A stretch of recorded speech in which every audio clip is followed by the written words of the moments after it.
Alright guys, welcome to the video. We're going to be looking at my 2-mark game on Miravanka in the Bourrasque, whatever people want to call this vehicle. Again, I'm not French, but everyone wants to tell me how to pronounce it.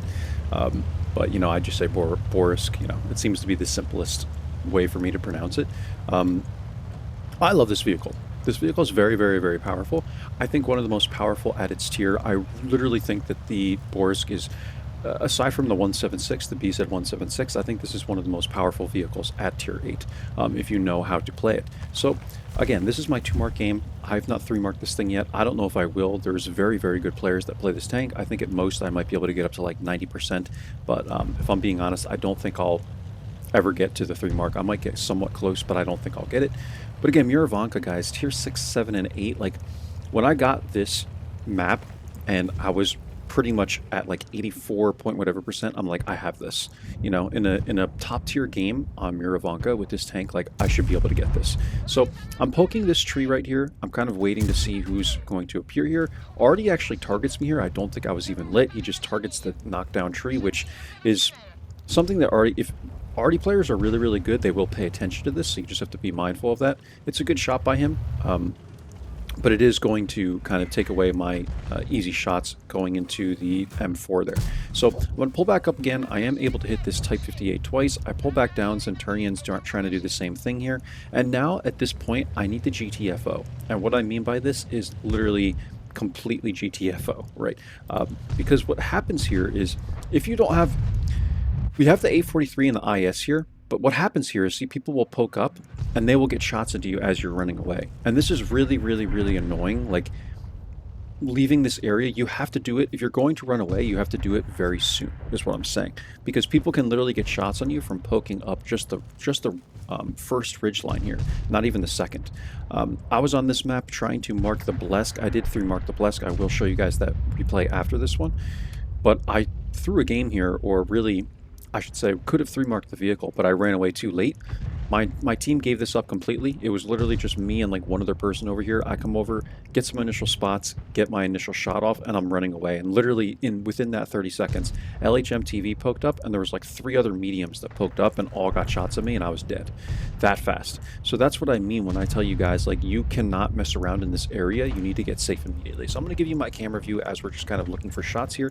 I like to stay behind this tree line and bush line and just be careful of the gaps. But I like to stay here and try my best not to get lit and just get supporting fire.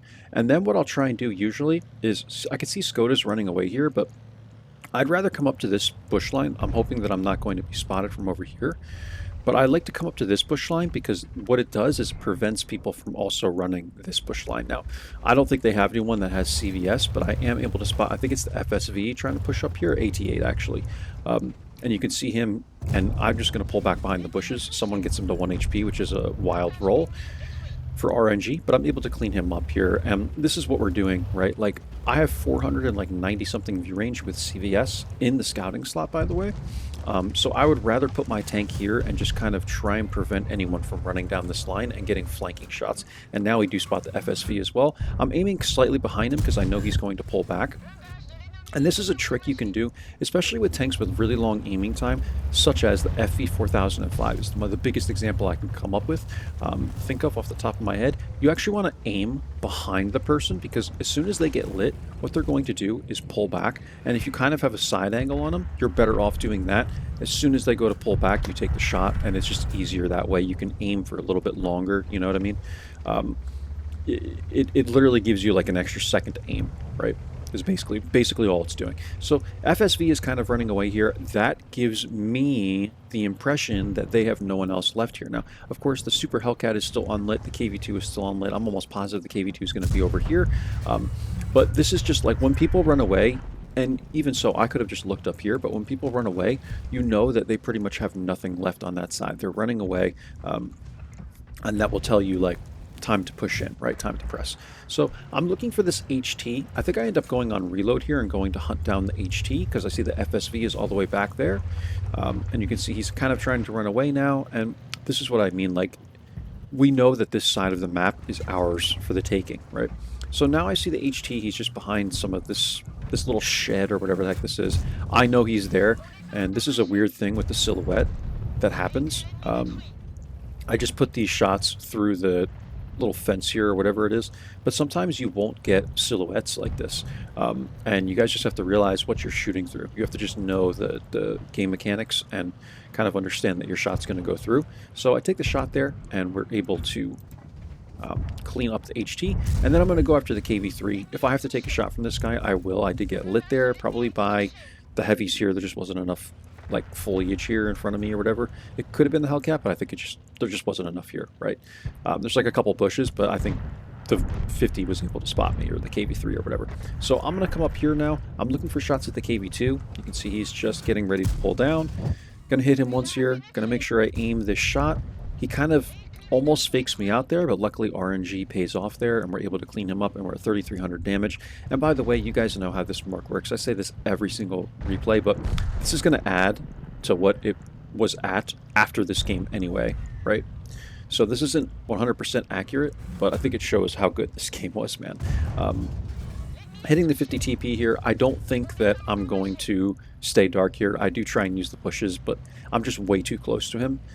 Once my camo drops, like, he's going to spot me through that bush, even if it's a solid bush, because all my concealment is gone. Like, I just have concealment after firing plus that bush, so I'm probably at, like, I don't know, at most 60% camo, maybe 50-something% camo, and that's just not enough at, like, 100 meters, right? That's just not going to happen. Going to clean up the 50 TP here, and that's just easy mode, right? Like, you're going to flank him. Like, everyone knows you can do that in this vehicle. And now we're at 4,100 damage, 1,500 spotting, and we're going to advance, go after the Super Hellcat, and then just run in and go after the Artie, and this is a GG, man, right? So I hit the Hellcat for the cleanup kill here. Skoda's able to get 2 shots at him as well, and now I'm looking at this shot for the M44, M12, whatever, whichever one it is, and now I've just pinged to let people know the M44 is right here, because I just got hit by him, and we're going to go and spot this guy, and that's going to be our game, guys. There he is. We spot him. We're not able to reload in time. Someone is able to get the shots, but that's fine. I get the spotting for it, so it doesn't matter. 315, and we get 4402, 1886. And that's well over 6,000 combined, guys. Actually, it's like 6,500 combined, and we got 9 spots in this game, and it was insane by win 8 and all that, and our mark was well over 85%, even though, again, this is not correct. My mark was well over 85%. In fact, you can see it as the game is progressing.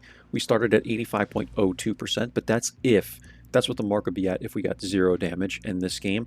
So once it goes to about 1% or just breaks even here, which might have been like high 85%, something like that, that's probably what we were at after this game. So anyway, 5 kills, guys. I mean, this game was just ridiculous. And this is what this tank is capable of doing if you're smart with it. Like, you don't even have to be a good player. Just be smart with it. Be smart, be intelligent with the vehicle, make smart plays.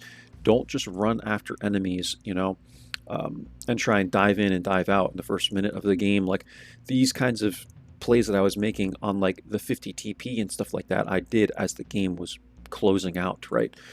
So just, conserve your HP and play it wisely. Now, I'll show you the M plates here. This was, again, the 2 mark game. We got high caliber here, and this is, I don't know what this is called, but it's when you detect at least 9 enemy vehicles. First class, guys. Again, nothing was blind. Doesn't look like it. But 1886, 4402. Phenomenal game. And then, again, 4,400 damage, guys. 5 kills, 1,523 base experience, which is redonkulous, man. And we were just much better than this team overall. Like, I think I played very, very well, but I think even if I wasn't in this game, they probably would have won this game. I think overall we were just a slightly better team. But with me in this game, just playing wisely, like, yeah, I melted this team, man. And this is what I mean. Like, if you're a decent player with this tank, it's not even that difficult. I don't feel like I made any plays that I was, thinking that I was like a Unicom player, man. I was just doing what I thought was the right play in that moment. And yeah, like, we have a 62% win rate in this vehicle. After this game, 22-12 damage, 62% win rate. Like, I'm telling you guys, it is not difficult in this vehicle to win games, right? And then, what's so funny is look at my win rate in the Bourrasque. Now, this has gone up to 50%. I'm going to show you guys that replay in the next video I record, but I could not win games in this tank. I 3-marked it. I almost 3-marked this vehicle with a 46% win rate, and then I just had bad games. I made mistakes combined with just having terrible matchmaking. and I was stuck at like 94% for like 50 battles. I couldn't get the freaking 3 mark, but I finally got it, and now I'm at 50% win rate. But anyway, guys, I'll close this video out here. You could just see the detailed report here, and that's all. Hope you enjoyed the 2 mark game for me in the Bourrasque, and I'll see you for the next one. Take care. Bye bye now.